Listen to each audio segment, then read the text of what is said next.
What's up, Spartan Nation? It's Jacob Katsuniki here, back for another episode of the Michigan State Spartans Insider Podcast.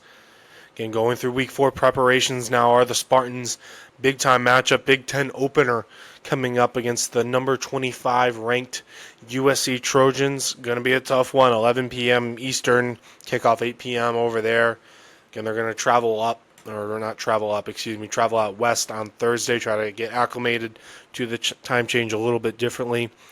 Again, it's a big-time opponent. USC's ranked number 25, but all the metrics, all the numbers about them indicate that they should be ranked higher than that. Haven't really seen them against an opponent quite as good as MSU. Again, it's been two weak group of 5 opponents, and then Purdue. That was a road game, but Purdue better than last year, but still probably not very amazing yet.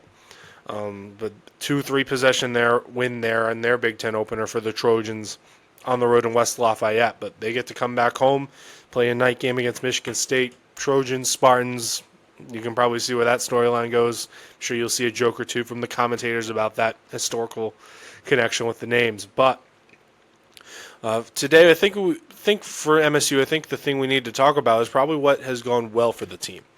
At the end of the day, there's plenty of issues that Michigan State has to address, a lot of things that they have to get better at, a lot of things they have to do better to beat USC. But through 3 games, there's a reason this team is 3-0. There's a reason that they've been able to take care of their business through 3 games, line up 3 opponents, and knock them all down. And we're going to go over those reasons today. Again, 3-0. Probably, they played 2 weak opponents, games that you need to win 99 times out of 100. Western Michigan, Youngstown State, they didn't exactly blow them out, but those games weren't exactly dramatic complete 4-quarter contests either. Relatively easy wins. Boston College, that's a team that beat Michigan State last year. Michigan State's able to get revenge there. That's already one sign of improvement from last year to this year.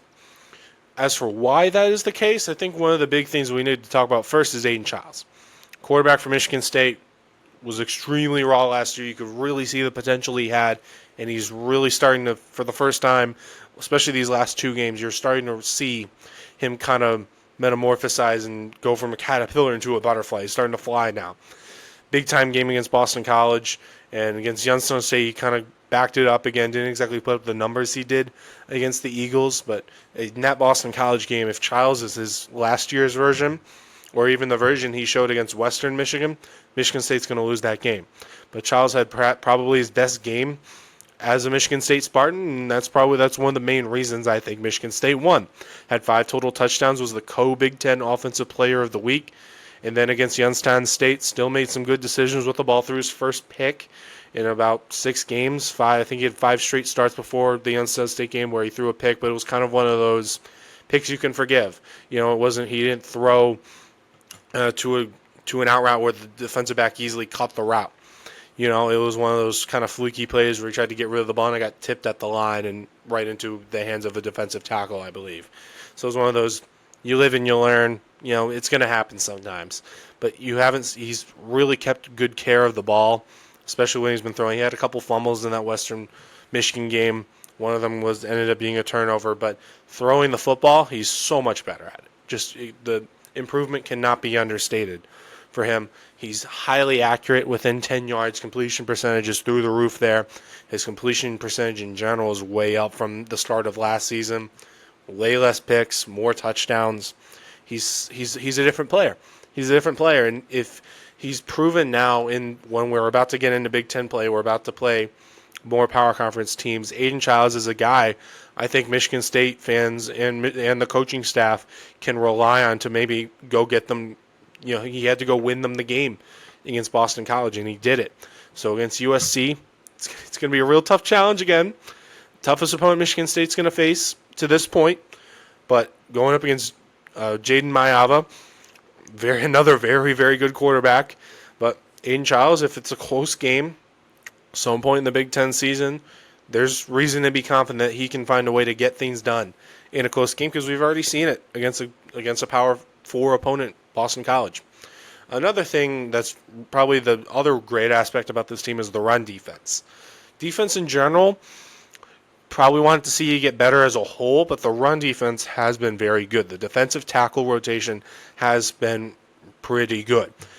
Alex Van Sumeren, the staff really couldn't talk more highly about him. He's won like lineman of the game, defensive player of the game a couple of times.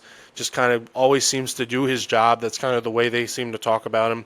Grady Kelly has been a fine addition on the defensive line. He's actually the highest graded defender on the team on Pro Football Focus right now. Again, haven't seen him get a ton of snaps, but he seems to be doing well with it so far. You also got Ben Roberts in there. He's been pretty good. Again, just in general, the team is ninth in the entire country. Again, small sample size, but they're ninth in the entire FBS in rush defense. It was going to be a challenge when they went up against Youngstown State. They had the leading rusher in the entire FCS, in Bo Brungard, the quarterback for them. He averaged about like 1.3 yards per carry or something. They were able to contain him even though they weren't getting a ton of sacks on him. So that was another promising sign from the defense. In general, though, I think another thing that's getting a bad rap is this. I don't think the secondary has necessarily been terrible. That's kind of the main thing, like too much passing offense being allowed, too many passing yards being allowed, too many chunk plays being given up. I don't know if that's entirely a secondary issue. I think a lot of it is kind of due to a lack of pass rush on the edges. You're not seeing, again, part of this is on the defensive interior, and part of it's on the edge rushers, but you're not seeing enough pressure being put on quarterbacks. I don't think the secondary's been bad. We haven't seen Michigan State just give up a giant chunk play before you if that goes for 90 yards, 80 yards, or something crazy like that. The safeties have been mostly been able to contain things, besides save I think one play against Boston College where Omarion Smith got beat on something like that, I believe, if I'm remembering correctly. The other thing is I think the special teams has been good. Ryan Eckley, in particular, I mean, there's nothing more I can really say that someone else hasn't said already. He's the best punter in college football right now. He's very good chance he'll be playing in the National Football League next year. If not, well, he can come back next year if he wants to. But the way he's playing right now, I can't imagine he wouldn't be in line to be used as a day 3 NFL draft pick in the 2026 NFL draft next spring. But he's been the best punter in America. He's consistently pinning opponents inside the 20, inside the 10. He's, I believe, pinned an opponent inside the 2 4 times. So just otherworldly punting performance from him, near the top of the FBS in pretty much every stat that a punter could have. But beyond that, there's more to special teams than punting. Martin Connington, he missed the week 1 due to injury, but came in against Boston College and drilled 2 clutch kicks, one from 50. Very first time ever kicking a field goal at the college level. He's a redshirt freshman out of Idaho, Meridian, Idaho. Again, obviously didn't play at all last year, redshirted, comes in, national television, big game, and just drills a 50-yarder. That had room to spare as well. It wasn't scraping the crossbar there. And then he also hit 39. And he hit a couple, I think he had hit two field goals in the Youngstown State game, a little less pressure on there, but he looks solid. And he's got 4 years of his eligibility left, so he seems like a guy that perhaps could stick around for a while. And again, Michigan State generally has had good special teams, especially in those specialist spots. You've seen good punters come through here. You've seen good kickers come through here. And it seems the trend might be continuing a little bit with Eckley and Connington. Kick returns, Alante Brown's going to be out for a while. He suffered an injury during the pregame routine against Youngstown State. Just tough luck for that guy. He's gone through a lot. Some bad injury luck. His role's been diminished from wide receiver to basically special teams guy. But he suffered another injury, lower body. You're going to have to look to Krishawn McCray to probably fill in for Alante Brown. Again, he had 2 big kick returns in that Boston College game, so it'll probably be Krishawn McCray filling in for Brown, and Elijah Tolliver was already back there with Brown for there. So, I mean, overall, though, again, lots of things that this team needs to work on. Offensive line play at places can probably be better. Childs has gotten under a little too much pressure at times, a little too many sacks given up. I think Connor Moore's played pretty well for the most part, but Stanton Ramilov could certainly, he's been penalized a little too much, giving up a little too many pressures, probably for everyone's liking. Again, losing Luka Vincic to the year is tough as well. But a lot of rotating through these couple of games. It's going to be interesting. Probably in this USC game, you're probably going to see a 5 that's going to mostly stay out there for most of the game. So it's going to be interesting to see if we can, if there's more continuity as the game goes on, if the offensive line will play better.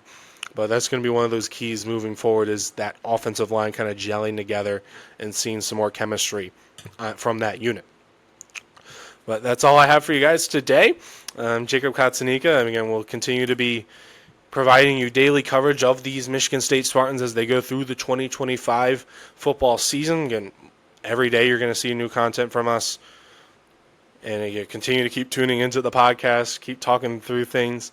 And thank you all for watching. I'll see you guys next time.